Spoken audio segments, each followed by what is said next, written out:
ago, we faded into the shadows. We thrived. We evolved. Now the time has come for us to step back into the light.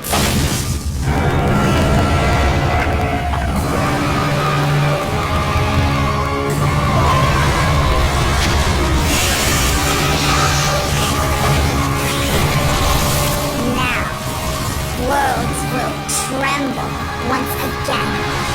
All right, so we're finally at a place where you feel comfortable with releasing a date for Starcraft II. That's right. It's been a long journey, and what is taking you so long? Well, we had to make sure that the game was good enough for everyone to play.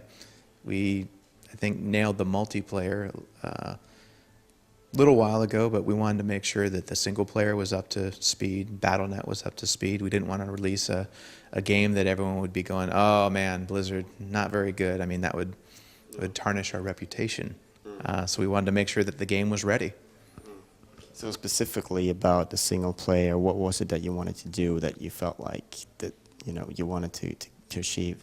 Well, this is the first time we've had such an elaborate single player campaign. We were still working out a lot of things, making sure that it wasn't too overbearing.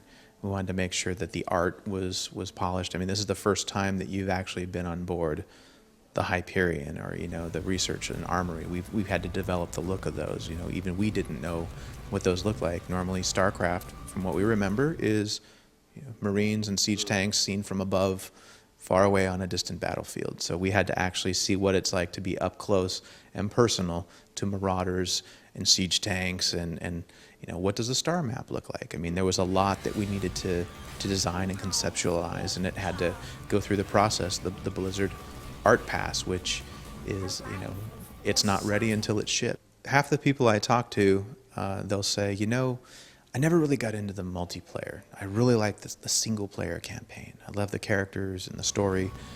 And some other people, yeah, I played the single player campaign. I really like multiplayer though. That's what really gets me going. So we had to develop basically two games. We had to develop the multiplayer and we had to develop the single player. Both of we have strong fan base for both of them. So we had to make each one of those up to Blizzard standards. And compounding that, our single player one was the biggest and most elaborate that we've ever done. We haven't done this sort of thing before, so there was a little bit of trial and error at the beginning. How big do we make the ship? How many rooms are there? How many characters? So we had to go through that whole process. But I think when this game comes out, I think people who really love the single player will love it even more. And I think that it's cool enough that even the people who don't normally get into the single player games, maybe hit escape doing the cinematics, they actually won't on this one because it's a pretty compelling story. But you also made the decision to split the campaign into 3 separate games, one for each faction. Can you tell us anything about how these will interact or what the sequence is of these? Well, we're going to start off with the Wings of Liberty, Terran campaign. Then we start on Heart of the Swarm, which is the Zerg campaign, followed by Legacy of the Void, which is our Protoss campaign and final chapter of the trilogy. But the main reason why we did it that way instead of just cramming them into one was there was no way that we could make just the Terran campaign fit in 10 missions and then the Zerg campaign fit in 10 missions. I mean, if we wanted to make one game, the Terran campaign that we have now is almost 30. Would we have one game with 90 missions? I think that might be a little too much, and then people would be waiting till 2020. Is it 2020 yet? No, it just feels like it. So we decided early on that we were working and we saw that we might have to cut this storyline. We wouldn't make a or B choice here, and it felt like we were watering down our own game. So we just said, forget that. Let's bite the bullet and make the first game the Terran campaign and tell the full Terran story. It seemed like there was no way artistically or creatively to do it otherwise. And there's not going to be a sort of a weird ending where, play our second game. I didn't say that. No, I think each of these chapters will resolve itself, but it definitely will leave things still unfinished. So I mean, but each one is self-contained. You could play this and enjoy it, and it's fantastic. But you know, it's also our hopes that you're going to want to read the following books that come out. You know, similar to Fellowship of the Ring, Two Towers, Return of the King. I mean, it's that's the classic trilogy. We're kind of hoping to do something similar.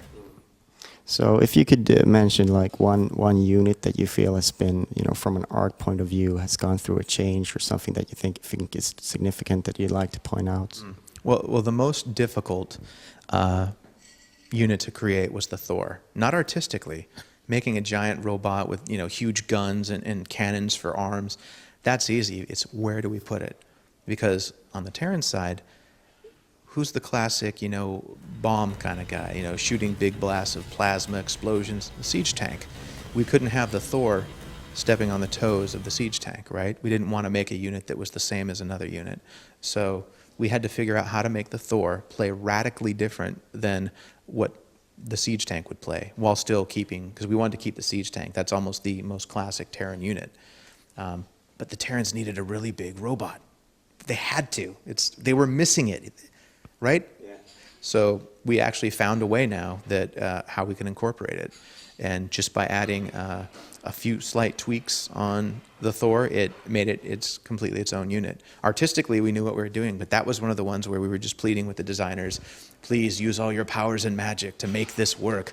We'll owe you one. We'll owe you one on the backside. We'll do something else for you guys. But they had to make the giant robot work. And they did. Good job, guys. And then, was there ever a unit that you really wanted to have in for an artistic point of view that you couldn't for like a gameplay perspective? Yes, I was hoping. You guys saw earlier we had the Predator cats, right? I was hoping that 5 of them could join together and form into a giant robot like Voltron, but they said that wasn't Starcraft. Whatever. All right, so we won't see that, but we'll see Starcraft II. Maybe part of the swarm. Maybe.